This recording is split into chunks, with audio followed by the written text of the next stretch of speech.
المرسلين وعلى آله وصحبه أجمعين. سبحانك لا علم لنا إلا ما علمتنا إنك أنت العليم الحكيم. لا حول ولا قوة إلا بالله العلي العظيم. رب اشرح لي صدري ويسر لي أمري واحلل عقدة من لساني يفقهوا قولي. اللهم افتح علينا بفتوح العارفين بك. اللهم اجعلنا من الذين يستمعون القول فيتبعون أحسنه. اللهم علمنا مما جهلنا وانفعنا بما علمتنا وزدنا علما نافعا يا رب العالمين. قال شيخ مصنف رحمه الله تعالى ونفعنا به بعلومه في الدارين amin. Kita di muka surat 8 yang kitab Jawinya, kata musannif rahimahullah taala, dalil ijmali dikendaki dengan dalil yang mesti kita mengetahui ialah dalil ijmali juga, iaitu dalil pendek yang empunyanya lemah daripada menghuraikan yang payah-payah pertanyaan orang yang datang menanya kepadanya. Seperti ditanya kepadanya apa dalil atas ada Allah Ta'ala, maka jawabnya alam ini, dan tidak kuasa ia jawab dengan panjang lagi, maka orang ini sudah dinamakan orang yang mengetahuinya dan tidak dinamakan muqallid lagi. Hadirin sekalian, pertama sekali marilah kita rasakan syukur, terima kasih kepada Allah Ta'ala.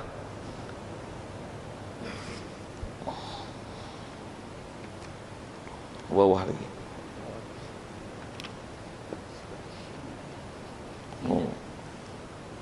Sifat kesempurnaan ni.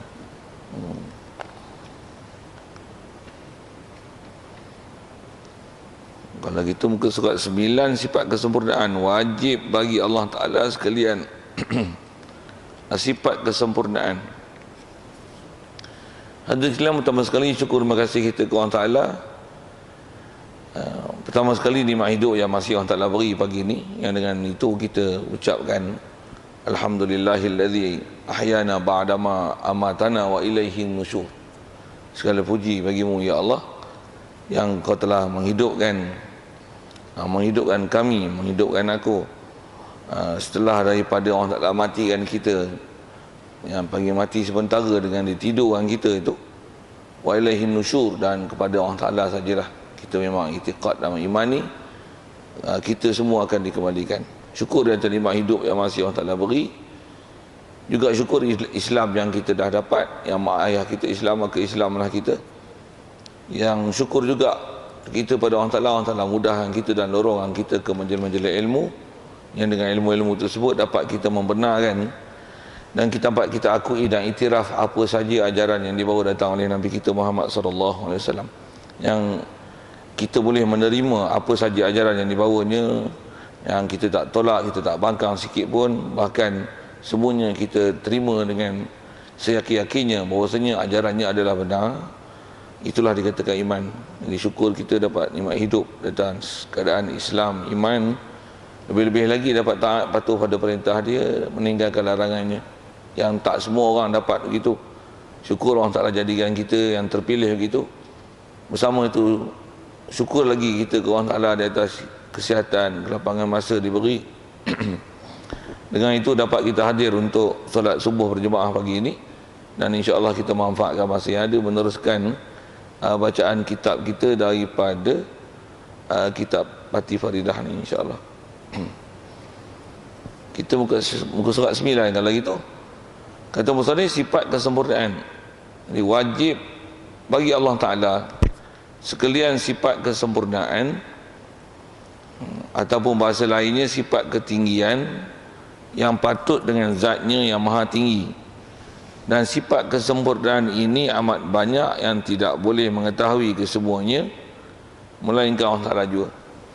Jadi hadirin sekalian, apa yang kita nak masuk bicara ni adalah nak mula membicarakan satu persatu perkara yang berkaitan dalam bab akidah.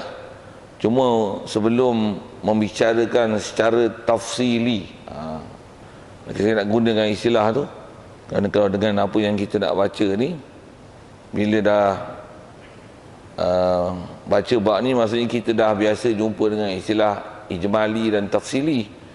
Jadi sebelum kita nak bicarakan secara tafsili, cara huraian satu persatu, yang telah disebut oleh ulama, sifat yang terdapat tidak yang mesti sekurang-kurangnya kita belajar macam mana akan datang nanti, yang ada mengikut Abu Hasan Asy'ari ada 13, Abu Mansur Maturidi ada 20 itu. Ada yang sebut kaedah kita berintikad dan pahaman ke dalam bab ketuhanan ini yang secara ijmali. Istilah ijmali itu maksudnya ringkas. Macam mana format dia, macam mana akidah secara keseluruhannya, secara umumnya yang mesti diiktikad ke Allah Ta'ala. Yang ni jadi prinsip sampai bila pun jangan ubah. Yang kita nak baca atas tajuk itu. Jadi tajuk sifat kesempurnaan ni maksudnya kita nak bicara ke Allah Ta'ala ni, kita wajib iktikad mestilah dia ada pada dia sifat-sifat kesempurnaan. Nak bicara tajuk ni pun kenapa?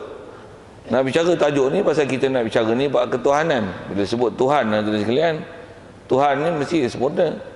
Kalau Tuhan pun kurang macam kita, apa Tuhan gitu kan?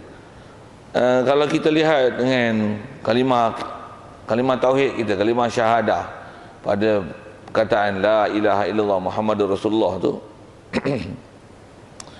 pengiktirafan yang kita akui tiada Tuhan yang disembah dengan sebenarnya tu, perkataan tu yang la ilah tu disyarahkan oleh ulama berdasarkan penggunaan Arab. Bila sebut ilah ni tak digunakan mengikut orang Arab, macam mana telah dikaji oleh ulama kita. Ilah ini mestilah digunakan kepada makna al-ma'bud bil haq, Tuhan yang disembah dengan sebenar.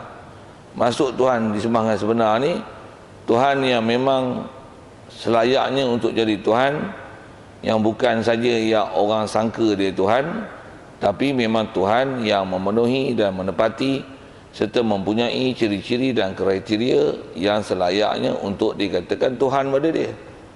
Itulah maksud ilah. Jadi bila sebut la ilah, tiada Tuhan yang disembah dengan sebenarnya, semestinya lah bila Tuhan sebenar ni mestilah ada ciri dan sifat kesempurnaan. Takkan Tuhan sebenar tapi ciri dia ada sifat yang kekurangan, takkan gitu. Jadi bila kata ilah tu dengan makna ma'bud bil haq, mestilah ada sifat-sifat kesempurnaan pada dia. Jadi di atas kaedah itulah maka itu yang dia nak syarahkan, wajib bagi Allah. Jadi wajib bagi ini adalah kaedah berfikir akal lah. Dah kata Allah dia Tuhan, mestilah selayaknya bagi dia, pada dia sekalian sifat kesempurnaan. Istilah sekalian tu tak menunjukkan semua, apa saja atas nama sifat itu adalah sifat kesempurnaan. Cuma kita bicara bab Tuhan, mestilah bab sempurna ni kita matchingkan, kita padankan, relatekan dalam bab ketuhanan. Jangan kita matchingkan ataupun kita padankan dengan sifat manusia. Satu jadi kesilapan kalau kita buat bandingan Allah Ta'ala ni dengan manusia. Silap banyak.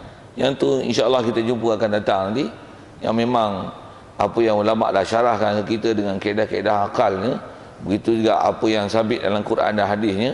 Macam mana kalau ada konflik, kalau ada istilahnya kontradik antara hukum akal dengan ayat-ayat Quran, begitu juga ayat Quran dengan ayat Quran sendiri ataupun dengan hadis yang berlaku kontradaksi, maksudnya ada pertentangan makna. Yang ni kata macam ni, yang ni kata macam ni, macam mana nak diselesaikan dia. Jadi antara penyelesaian tu balik pada kaedah asal, mesti Allah Ta'ala bersifat dengan sifat kesempurnaan. Pasal dia Tuhan, takkan dia tak sempurna. Jadi prinsip asasnya yang dia sebut, mestilah Allah Ta'ala sifat kesempurnaan, dan sempurna ni yang patut dengan zatnya yang maha tinggi. Ayat yang disebut sifat sempurna yang patut dengan zatnya yang maha tinggi. Sekali lalu dengan fahaman mudah tuan-tuan, yang kata apa dia sifat patut tu. Buat misal mudah, patutkah Tuhan ni ada isteri? Kalau disebut manusia tuan-tuan, orang bujang tak ada isteri, leceh. Itu manusia. Tapi kalau Tuhan ada isteri, ngapa? Masalah ke? Masalah. Masalah tak mana? Bila sebut kata isteri ni jantinanya perempuan, bahasa gitulah dah. Dah bila perempuan mestilah matching dia lelaki. Jadi bila lelaki tak sempurna kan. Pasal lelaki hebat macam mana pun, dia mesti perlukan isteri untuk menyempurnakan dia. Dia mesti ada, dengan bahasa punya tu dah tak payah hurai panjang saja. Kalau isteri pun, kalau perempuan, dia perlu suami untuk menyelesaikan dia. Untuk mesti ada yang bimbing dia, ada sara dia dan sebagainya. Begitu juga orang lelaki, kalau kata disebah dia lelaki, dia takkan sempurna melainkan ada isteri yang mencukupkan keperluan dia. Asal nak sebut ialah kalau Tuhan tu ada isteri, ngapa? Ada isteri maksudnya kurang cacat. Pasal apa? Pasal dia tak sempurna, yang perlu ada supporters daripada isteri dia untuk menyempurnakan hal dia. Subhanallah, apa cerita gini ni? Okey, saya nak tunjukkan kata bab kesempurnaan tu adalah dengan kita lihat ataupun pandang pada sudut ketuhanan, bukan pandang dengan sudut manusia. Jadi sekali lagi sebut, kalau manusia ni tak ada isteri, malah leceh lah, bujang sampai ketua tak kahwin. Siapa ada yang bujang tu, sorry lah, kalau kena lagi, saya bukan nak tuju orang, tapi nak sebut prinsip kan. Bila bujang tak sempurna, kalau katalah dah kahwin pun, kahwin 20 tahun tak ada anak, dah tak ada anak tu satu hal lah, tak dapat anak kan, tapi nak kata apa, leceh kan tu, tak sempurna. Jadi kalau atas kita bicara bab ketuhanan, Tuhan tak ada isteri, tak ada anak, leceh ke? Dah, bab ketuhanan ni ada isteri, ada anak, itulah leceh. Ada anak, ada isteri, itulah leceh. Ada isteri, leceh pasal apa? Dia lelaki perlu isteri untuk sempurnakan dia. Ada anak, ada perlu zuriat untuk menyempurnakan dia. Subhanallah. Tuhan apa nama gini ni? Baik, selesai lah dengan mudah gitu. Begitu juga kalau sebut kata dalam bab ketuhanan ni, atas sifat kesempurnaan tu, Tuhan kalau kata dia satu, adakah sempurna kalau dia seorang? Kaedah akal ni, kalau kita faham bab ketuhanan, satunya dia itulah sempurna, kalau dua itulah leceh. Kalau dua maksudnya dia kurang, sama ada dua tu berpakat ke kelahi ke. Kalau kelahi maksudnya dia terpaksa berlawan dengan satu yang lain yang setaraf dengan dia, yang dia kena kelahi. Tuhan apa kena kelahi-kelahi ni? Kalau kata pula kena berpakat, Tuhan apa yang perlu pakat dengan orang baru jadi Tuhan? Tak sempurna. Saya nak tunjuk kata kaedah berfikir, kaedah akal yang ada, yang memang telah disebab ada bahasnya satu persatu. Atas kita bicara dengan konsep kesempurnaan ni, itu dasar yang disebut oleh ulama. Yang tak dapat tidak, mesti Tuhan ni sempurna. Satu khususnya kalau kita nak kelahi dengan orang kafir misalnya, kalau bahasa lah kelahi, atau kita nak ajak dia masuk Islam untuk ceritakan bab ketuhanan. Ini ialah antara hujah-hujah dan penjelasan yang kita kena beri ke dia dalam prinsip ketuhanan. Jadi kalau kata dia anggap sesuatu yang dia kata Tuhan tu, kita nak kalahkan dia dengan hujah ni lah, sifat kesempurnaan ni. Kalau dia kata Tuhan dia tiga, kepak tu dulu. Kalau dia kata Tuhan tiga, pasal apa? Sebenarnya tiga ni satu. Ada Tuhan Bapa, Tuhan Mak, Tuhan Anak. Tapi Tuhan Bapa satu, Tuhan Mak satu, Tuhan Anak satu. Tapi adalah satu. Macam mana? 3 person tapi 1 person. Masuk akal ke tu? Apa punya kaedah? Ada ke kaedah-kaedah berfikir tu? 3 benda tapi satu benda. Apa tu? Kadang-kadang cuba saya nak sebut ni, kalau disebut orang Kristian, dia kata huraian dia macam air, suhu bilik dia cecair, bila panas dia akan jadi wap air, lepas tu bila terkondensasi dia akan jadi air balik. Kalau beku yang sejuk yang keterlaluan, bawah darjah 0 darjah Celsius ataupun ke bawah misalnya, dia akan jadi pepejal. Jadi pepejal, cecair dan gas, ini 3 keadaan yang sebenarnya satu je, air. Katok balik kata, kalau kata dia fisik ketuhanan dia macam tu, dia kata 3 tu satu, sebenarnya bukan 3 tu satu, bendanya air. 3 tu situasi, hal, bukan 3 hal yang 3, bendanya air. Dia kata Tuhan kami macam tu lah. Tuhan Bapa untuk jelma pula, duduk kat Maryam jadi Tuhan Mak, tu dia beranak pula, jadi Nabi Isa tu kata dia itu jelmaan Tuhan atas dunia atas jadi anak. pasal dia sayang kat kita, bila ke Kristian tu sikit nak kata tak betul tu. Macam mana? Nak sebut kata nak kelahi pun kalau nak bagi hujah pada orang kafir, nak faham kesempurnaan ni lah, macam mana nak kepak dia tu. Atas kita bicara dalil, dalil ijmali, dalil tafsili je, boleh bagi satu huraian dalil tafsili di atas prinsip kesempurnaan ni. Kalau tak tengok Quran pun gunakan kaedah metodologi penaklukan akal, macam mana nak kepak dia supaya nak tunjukkan bahawa pahaman dia tu salah dan tak betul. Jadi kalau dia kata Tuhan anak ni, pula tu Tuhan anak pula kena bunuh. Pasal apa kena bunuh? Pasal dia nak melepaskan dosa-dosa kita, pasal dengan sebab pengorbanan dia buat, dia mati, maka dengan sebab tu kita layak masuk syurga, pasal dia telah berkorban untuk kita. Macam-macam lah teori dia tu. Lepas tu dia mati pun sebenarnya, tengok jasad dia mati, sebenarnya Tuhan yang sebenar, dia telah kembali pada kejadian asal, Roh Kudus. Tuan-tuan nak kelahi tu bukan boleh kelahi nanah Quran, bukan boleh kelahi akal, tentang sifat kesempurnaan. Buat misal ni nak, saya nak sebut tentang Tuhan anak, Tuhan bapa tu misalnya. Pasal kaedah Kristian dia kata Tuhan anak, Tuhan bapa ni, kenapa ada prinsip Tuhan anak, Tuhan bapa? Pasal kata dia, pasal Nabi Isa sebagai Tuhan anak tu mati pasal apa? Pasal dia sebagai penebus dosa dan kesalahan kepada seluruh manusia, yang dia telah berkorban itu untuk mendapat kasih sayang daripada Tuhan. Jadi dengan tu dia telah korban dengan diri dia, supaya dapat umat semua masuk ke dalam syurga dengan pengorbanan yang ada pada dia. Jadi biarlah dia mati, asalkan umat semua boleh masuk syurga. Dan atas prinsip dia tu Tuhan, pasal Tuhan nak menunjukkan kasih sayang dia kepada manusia, nak dekatkan diri dia kepada manusia dengan dia jelmakan dia sebagai anak. Lepas tu dia mati. Jadi konsep anak tu mati, biar bapa hidup, untuk selamatkan manusia supaya manusia boleh masuk dalam syurga. Contohlah kot lebih kurang Kristian punya fahaman. Ada juga tengok-tengok video apa lah yang cerita-cerita bab Kristian ni. Saya nak cerita tentang bab kesempurnaan ni, macam mana nak kelahikan dia. Senang je. Saya nak tunjuk kata tentang kelahi tu. Kalau kata tengok dari sisi kaedah berfikir, tuan, kalau kata bapa dengan anak, siapa yang sepatutnya berkorban untuk jaga keselamatan siapa? Adakah kalau disebut Tuhan, dia Tuhan bapa dengan Tuhan anak, dia bunuh anak dia pasal nak selamatkan, nak bagi dia hidup supaya biar anak dia mati, tebus dosa manusia, supaya anak mati biar bapa hidup, supaya manusia boleh hidup dalam syurga. Okey macam tu? Tak betul.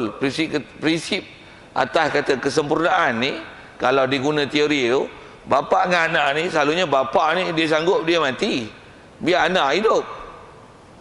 Jadi mana sempurnanya prinsip kaedah Kristian ni? Lepas tu tiga dalam satu, tiga ada dalam satu, tiga tapi satu. Apa kaedah akal berfikir macam ni? Macam tu Tuhan ke? Lagipun ada istilah anak, bapa, mak tu, kenapa berhenti takat tiga je? Cucu tak ada ke cucu? Dah kata ada anak, ada isteri, mestilah boleh menerima cucu. Kenapa dia 3 je? Tak boleh 4 ke 5 ke 6 ke 7 ke? Jadi yang tu yang nisbah kaedah berfikirnya kena kelahi dan bertikai. Cuma tuan-tuan kena cerdik sikit kalau nisbah nak kelahi. Nak kelahi dengan Bible dia ke apa-apa. Yang tu kalau satu sudut tentu. Kalau atas kita bicara ni, nak kata Tuhan mesti sempurna. Prinsipnya tu lah. Tuhan mesti sempurna, dan sempurna dia mestilah dengan atas dasar prinsip ketuhanan, yang mesti comparekan dia dengan bab ketuhanan. Sekali lagi dia atas prinsip sempurna tu, pasal ni prinsip kan. Macam mana pun saya nak sentuh sikit-sikit yang kita bila tak faham tentang prinsip ni, bila kita ada, walaupun kita dah biasa dengar, tapi bila tak faham prinsip, nak syarahkan dengan makna yang betul itu, bila tak ada pedoman yang betul tu, dia akan jadi salah ya. Katalah misalnya kita kata Allah yang kita dah belajar, kita dah biasa dengar Allah antara sifat dia Ar-Rahman Ar-Rahim. Terjemahnya pemurah, penyayang. Okey? Kita dah biasa dengar, telan aja. Baik. Di atas sifat kesempurnaan. Pemurah, penyayang. Ambil yang ujung tu lah sikit. Nak benda bicara situ. Penyayang. Penyayang, sayang ni apa dia? Kalau asal bahasa sayang ni adalah sensitivity dalam hati. Kalau dalam bahasa Arab disebut riqatun fil qalbi. Dia lah sifat halus, nipih di hati yang akan tersentuh di hati. Itulah sayang. Soal, Allah Ta'ala ada hati dan perasaan dia. Macam mana pun saya nak sebut tu, dari segi terjemahnya sayang. Apa huraian sayang tu? Kau jangan dok merepet. Saya nak sebut tu. Pasal kita dari segi terjemah, kita dah biasa dengar pun tu terjemahan ke bahasa Melayu yang ulama dia cadangkan itu sebagai terjemah yang munasabah untuk menghuraikan rahim itu.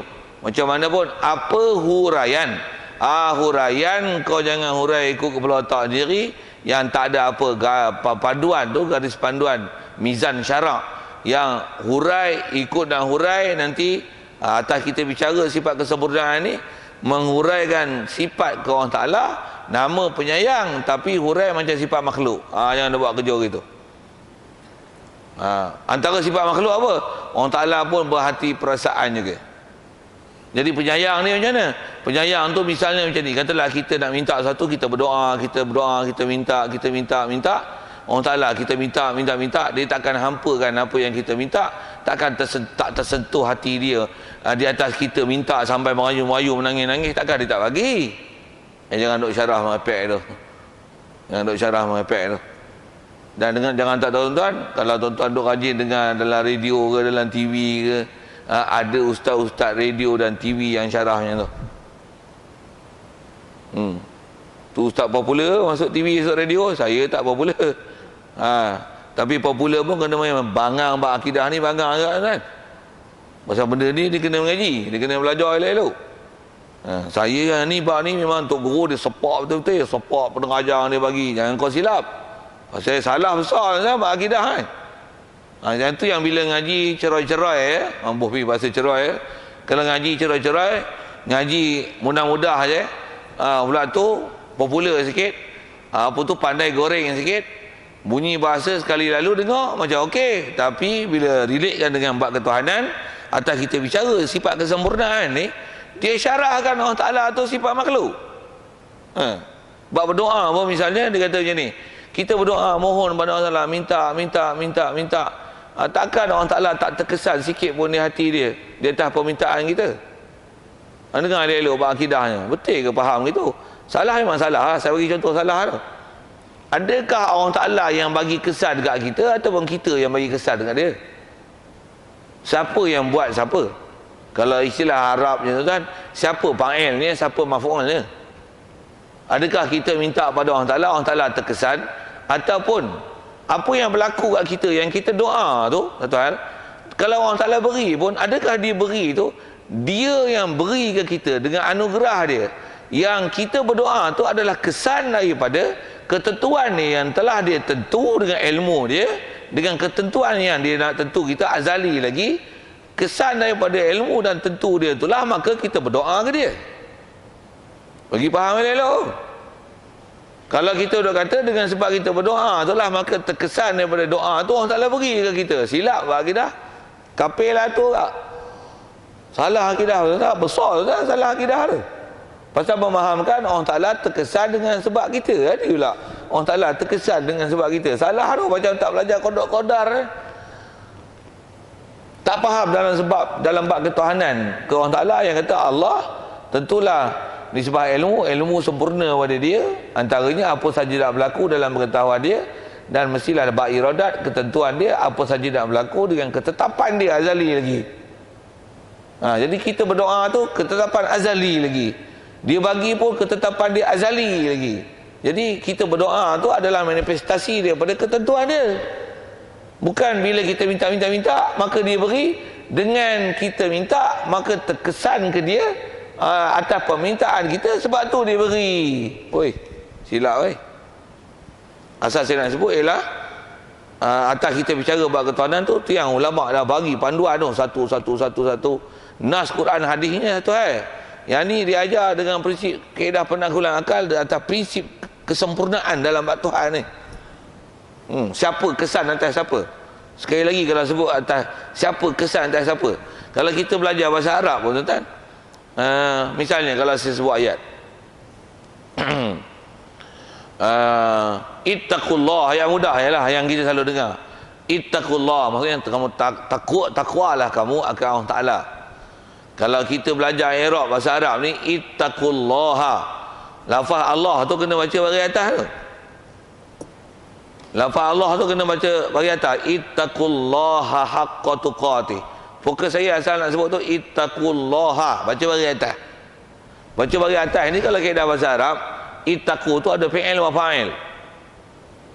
Tuan-tuan tak faham dengar saya sebut Arab. Saya nak sebut Arab ni nak kata kita belajar bahasa Arab pun bila relate dengan akidah, tengok adab nak belajar supaya nak faham kata siapa kesan atas siapa tu, siapa fa'il, siapa maf'ul.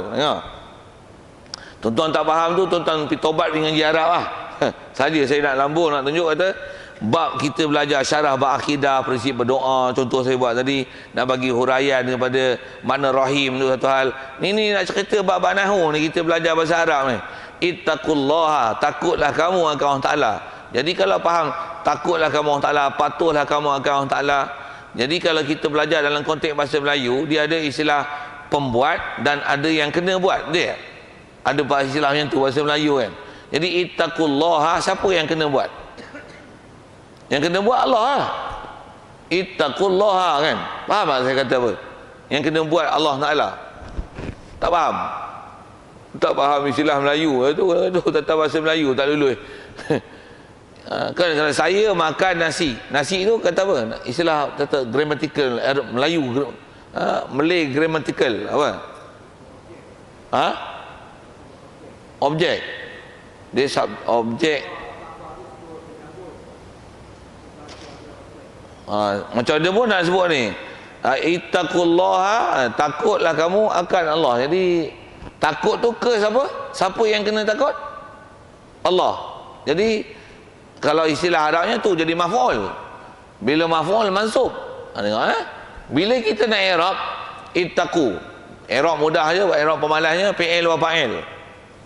Allah, dengar, kalau ikut asal Allah maf'ul bih mansub. Allah i'rabnya maf'ulun bih mansub. Kaedah nahwu tak i'rab gitu. Dipanggil kurang ajar. Biadab.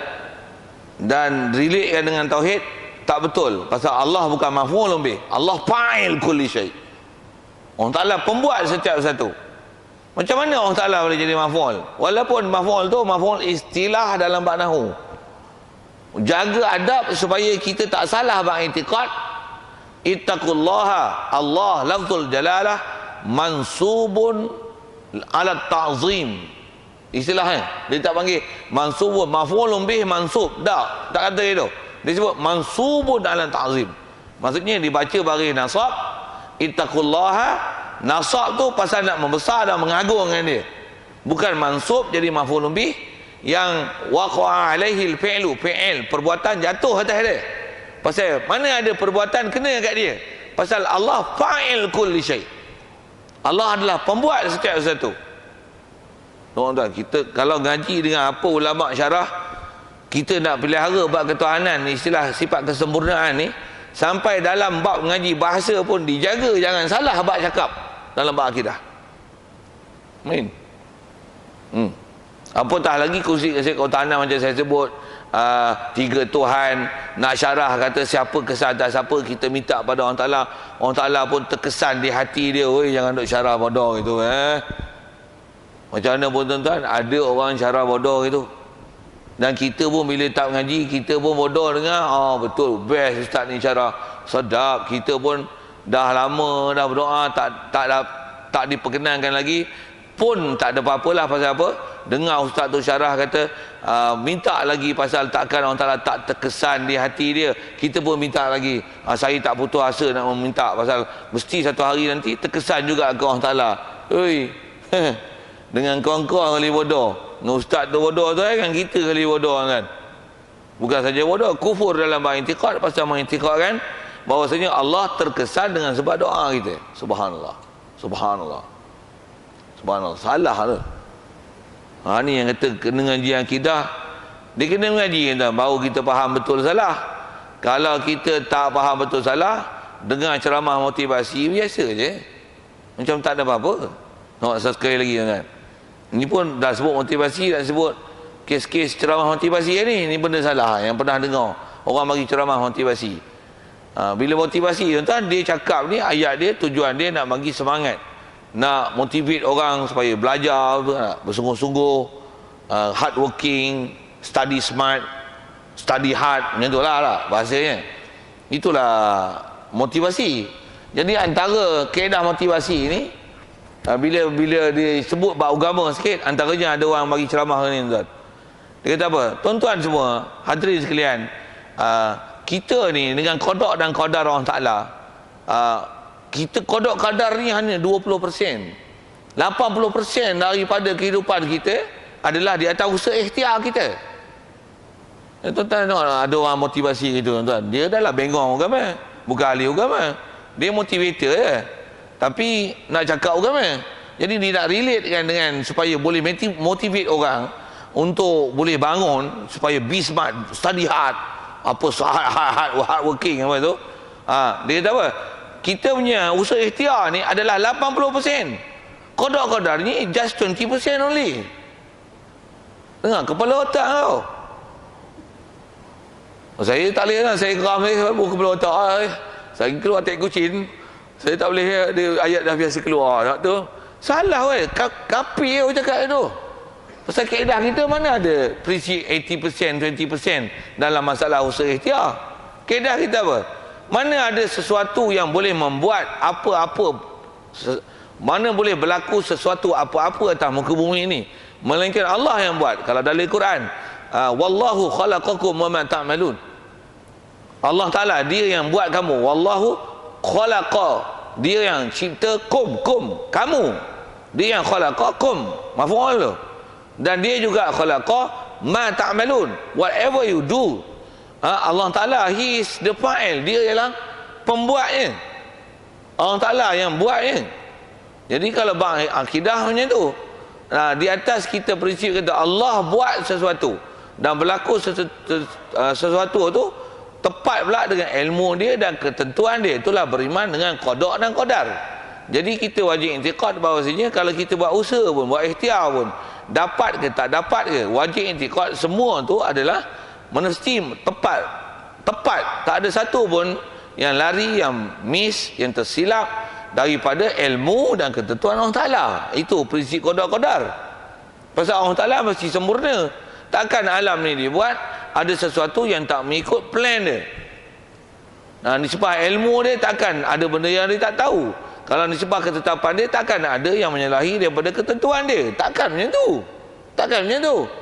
Dia boleh kata kita ni usaha ikhtiar 80%, qada-qadar hanya 20%. Kalau memahamkan 20% ni, maksudnya seolah-olah ketentuan Allah Ta'ala kepada kita ni adalah berdasarkan apa kita punya usaha ikhtiar. Bahkan usaha ikhtiar ni pengaruh untuk mendapatkan ketentuan Allah Ta'ala itu adalah 80%. Jadi siapa tentu atas siapa? Seolah-olah kita yang menentu di atas ketentuan Allah Ta'ala.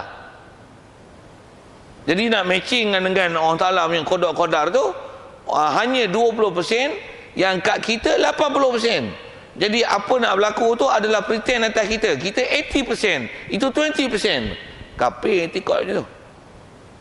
Bab ketuhanan tak sempurna. Macam mana hujah akal nak lawan tu? Saya tunjuk lah akal nak lawan tu. Tak sempurna Tuhan itu. Leceh Tuhan tu. Pasal apa? Pasal apa leceh? Pasal berlaku sesuatu di atas kita punya action yang kita buat. Apa action yang kita buat, perbuatan yang kita buat, tindakan kita buat, pelan tindakan kita lah yang menentukan apa masa akan datang. Bukan Kalau itikad macam saya syarah tadi, seolah-olahnya apa yang berlaku ni bukan Allah yang Ta'ala yang menentu, yang apa saja yang berlaku ni mestilah muafakat dengan dengan ilmu dan ketentuan dia yang telah ditentu kat kita. Macam mana pun saya nak sebut kata sifat kesempurnaan tu, atau prinsip usaha ikhtiar, jangan jadi jabariah, itu satu hal. Macam mana pun asal kita bicara ni adalah saya nak syarahkan tu, dan kata mesti Allah Ta'ala dia bersifat kesempurnaan, dan sifat kesempurnaan tu mesti betul dalam bab ketuhanan. Jadi asal saya sebut tadi, walaupun sifat tu disebahnya pada Allah Ta'ala Ar-Rahim misalnya, walaupun prinsip tu disebah kita ditaklifkan untuk berdoa misalnya, tapi mesti syarahkan bagi betul supaya jangan ada apa-apa cedera yang mensyarahkan Rahim, mensyarahkan usaha ikhtiar kita tu yang kata 80% tu kat kita, mencederakan fahaman kita pada Allah Ta'ala tentang sifat kesempurnaan, seolah-olah dia tak sempurna, dia yang menurut kehendak kita. Itu satu hal tentang masalah usaha ikhtiar 80%. Masalah mensyarahkan Rahim tu, dia yang terkesan dengan sebab permintaan kita, bukan dia yang menentu apa yang ditentu kat kita. Mana sempurnanya dia di situ. Subhanallah, bagi betul buat akidah tu. Satu prinsip kesempurnaan tu mesti betul, tepat macam tu. Apatah lagi kalau ada ayat-ayat yang istilahnya memahamkan makna juzuk, anggota, pula tu dia mesti replacing, duduk tempat, mengisi ruang, berpihak, berjirim, berjisim, apatah lagi istilahnya mengambil manfaat pada makhluk. Semua ayat tu mestilah disyarah bagi betul, tepat dari atas prinsip Tuhan ni sempurna, takkan ada sifat kurang pada dia, mesti bagi betul. Satu kalau ayat yang masih saya nak syarah kat situ, tak nak sebut prinsip kan, tak ambil manfaat tu. Ada ayat Quran yang selalu kita dengar bunyi gini, wa ma khalaqtul jinna wal insa illa liya'budun. Kita selalu dengar ayat tu. Memang terjemah pun selalu dengar. Orang selalu ceramah ayat-ayat Quran macam tu. Tapi apa huraian tu, kalau tak ngaji akidah elok-elok tu, salah tu ni. Tak mana salah dia. Terjemah sekali lalu. Wallahu la. Wa ma khalaqtul jinna wal insa illa liya'budun. Terjemah sekali lalu. Allah Ta'ala sebutkan dalam Quran tu, tidaklah aku ciptakan jin dan manusia melainkan supaya mengabdikan diri kepada aku. Faham sekali lalu macam mana? Kita ni dicipta untuk sembah dia. Jadi seolah-olah Allah Ta'ala ni dia ada ambil manfaat daripada kita. Kita ni dicipta untuk sembah dia. Jadi ada faedah, ada sesuatu yang benefit kat dia. Subhanallah. Adakah dibuat matahari untuk diterang? Jangan buat gitu, jangan buat kelakar itu. Adakah dibuat arah untuk dia duduk? Jangan buat kelakar tu. Kalau buat atas kelakar, atas kaedah kita bicara bab sifat kesempurnaan, kalau kata arah tu tempat dia duduk, berarti dia ambil manfaat, dah tu salah dah. Lagi sebelum ada arah dia duduk di mana, tu dah 2-3 kali salah kan fahaman ketuhanan tu, pasal tak layak bab ketuhanan tu. Asal bicaranya ayat Quran tadi tu, untuk apa maksud liya'budun tu, supaya mereka mengabdikan diri kepada aku. Atas syarah ulama, pula tu bab tu dia berkaitan dengan bab bahasa Arabnya, pasal ada liya'budun, ada lam kat situ. Lam tu kalau istilah Arabnya, dia lam yang masuk pada fi'il mudhari', ada dengan makna di atas fungsi makna kai, makna supaya dan kerana. Nama lam tu lam ta'lil, lam kerana, lam supaya, seolah-olah ada ambil manfaat pada Allah Ta'ala. Di atas makna manfaat tu mustahil, maka kaedah ulama nahwu dia kata lam itu bukan lam kai, bukan lam ta'liliyah, tapi dialah lam sayrurah. Dia tak panggil nama pun tukar kan, pasal nak syarah betul dengan akidah. Lam tu tak dipanggil lam ta'lil, lam kai, lam ta'liliyah, tapi dipanggil lam sayrurah. Terjemah mudah sayrurah ni maksudnya lam jadi. Apa lam jadi ni? Terjemah macam ni sepatutnya. Atas supaya masuk tu bukan Allah Ta'ala nak ambil manfaat, tapi kita abdikan diri pada dia ni di atas prinsip dah kita makhluk, kita kena jadi. Dah kita kena jadi, takkanlah kita tak abdikan diri ke dia. Kena faham macam tu. Bukan dia cipta supaya kita abdi diri, jadi seolah-olah berkerana. Allah Ta'ala buat bukan berkerana-kerana, bukan dia ambil manfaat. Okey, jadi ayat tu sepatutnya faham macam mana nak buat ayat gini tak? Tidaklah aku ciptakan jin dan manusia, melainkan setelah terciptanya kita, maka sewajarnya kita mengabdikan diri kepada dia. Apa faham tu? Kita kena abdi diri. Dah kita tuan-tuan, bos bagi duit banyak-banyak, kerja dia tak bagi pun, tapi dia bagi macam-macam pemberian. Terima kasih tak? Dia tak suruh pun, takkan tak berakai. Itu prinsip dia. Dengan makhluk pun kita boleh bina prinsip itu. Takkan dalam bab ketuhanan tak boleh faham prinsip itu. Sepatutnya mesti dipaham ke Allah Ta'ala. Ayat Quran memang ayat Quran, tapi macam mana nak faham? Tu ulama nahu dah selesaikan cara nahu, akidah dah selesaikan cara akidah. Cuma bila kita tak belajar ayat Quran tu, terjemah pula mentah-mentah, ambil faham mentah-mentah. Punca sesat. Apa saya nak sebut tuan-tuan, nak syarah tu semua nak menunjukkan bahawasanya mesti dipaham dalam bab sifat kesempurnaan ni. Allah mesti sempurna dalam, atau konteksnya mesti dalam bab ketuhanan, bukan dengan sifat makhluk. Jadi mesti apa-apa ayat Quran ke hadis ke, apa-apa syarahan ke dalam bab ketuhanan mesti relatekan dengan prinsip dan kaedah ni. Ini prinsip asas tuan dalam bab akidah. Macam mana pun, macam mana panduannya, yang tu yang ulama ada lagi panduan, tu yang proses dia kena belajar, kena ngaji, dengar elok-elok. Tu macam mana tertib ilmu dia, disiplin dia macam mana. Kalau cara Arabnya disiplin bahasa, tata bahasanya. Kalau prinsip syarah akidahnya terjemah, walaupun penyayang, macam mana masuk penyayang, syarah bagi betul. Nak sebut itu.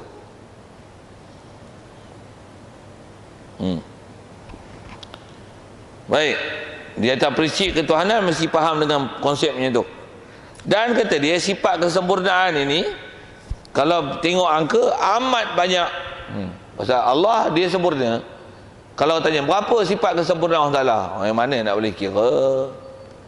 Pasal kalau disebab pencirian sifat pun kita tak pernah tengok Allah Ta'ala, macam mana nak cirikan dia dengan angka yang tepat, mana nak boleh. Okay. Di atas kata mana nak boleh beri angka yang tepat berapa sifat kesempurnaan, dia pun tak sebut berapa sifat kesempurnaan angka yang sepatutnya diiktikad ke dia. Prinsip kita dalam Tuhanan ni mesti macam ni, sifat kesempurnaan dia amat banyak. Cukup sah dah akidah. Prinsip kesempurnaan dia amat banyak. Dah faham amat banyak tu cukup dah, selesai dah bab tu. Maksudnya kita mengiktiraf bahawasanya dia sempurna. Yang kata dia tidak boleh mengetahui kesemuanya. Nak boleh tahu satu persatu tu tiada siapa boleh mengetahui melainkan Allah Ta'ala juga. Sebab dia mestilah ada ilmu kat dia tentang apa yang ada pada dia. Mesti intikad kita ke dia, ke Allah Ta'ala tu betul. Dan antara yang mesti betulkan pada intikad yang ilmu ada pada dia adalah berapa angka sifat kesempurnaan dia. Allah saja yang tahu. Dan dia tak maklum dengan kita berapa angka tu. Jadi serahkanlah angka tu ke Allah Ta'ala. Selesai. Maka wajib kita intikad begini juga dalam masalah sifat kesempurnaan. Wajib intikad Allah Ta'ala sempurna. Untuk angka tu tak tahu macam mana. Macam ni je nak kena intikad. Apa dia? Sekalian. Maksudnya atas bahasa lain sekalian ni, kesemua sifat-sifat kesempurnaan semuanya adalah sifat Allah. Lawan dia pula, sebaliknya semua sifat-sifat kekurangan mustahil atas Allah. Okey, itu sepeh. Sekali lagi kalau panjangkan sikit, sifat sempurna atau tak sempurna ke Allah Ta'ala itu, jadi semua sifat sempurna ke Allah Ta'ala, apa kekurangan mustahil ke Allah Ta'ala, mestilah relatekan dengan konsep ketuhanan. Itu dia punya sepeh besar. Sepeh besar dia. Satu, kalau ada orang menyalahi kaedah macam ni, salah. Satu sikit lagi sebelum saya nak sikit nak sebut beberapa perkara lagi. Pasal kita bicara dulu kaedah kitab kita ni, ulama biasanya dia akan sebut bila sebut ngaji akidah, antara benda yang disyarahkan kepada kita adalah hukum akal. Dan memang banyak pakai hukum akal kan. Pasal apa nak ukur akal? Nak menunjukkan bahawasanya akal adalah alat yang kita pakai untuk memahamkan bab ketuhanan, hatta sehingga ayat Quran, hadis ataupun perkataan-perkataan yang terjemah daripada Quran hadis, macam saya sebut tadi, penyayang. Memang penyayang tu ada, tapi untuk mensyarahkan dia tu mesti bagi syarahan yang betul, dan antara mizan syarah, kayu ukur untuk menilai betul salah tu akal antaranya lah. Dan akal tu prinsipnya adalah mesti syarahkan pada sifat kesempurnaan, jangan memahamkan kekurangan dengan konsep ketuhanan. Dengan hadis, memang kadang-kadang syarah tu hadis, syarah tu Quran, tapi takut syarah tak betul. Yang tu yang kena lihat apa yang ulama dah syarah kan. Kalau nak tengok satu sudut tentu kan, cuma atas prinsip kaedah berfikir dia mesti akal boleh relate kan dengan nisbah-sifat kesempurnaan. Tak akan ada argumentasi dalam bab pemikiran yang kalau orang hujah lawan mempertikaikan sifat kesempurnaan Allah Ta'ala, yang kalau tengok apa yang disebut tu tak sempurna, macam mana nak selesaikan dia supaya tanggungan makna sempurna. Saya nak sebut tu CP umum tu, bila ngaji kaedah mengikut kaedah ahli sunnah wal jamaah, ini prinsip yang diberi dalam semua bab.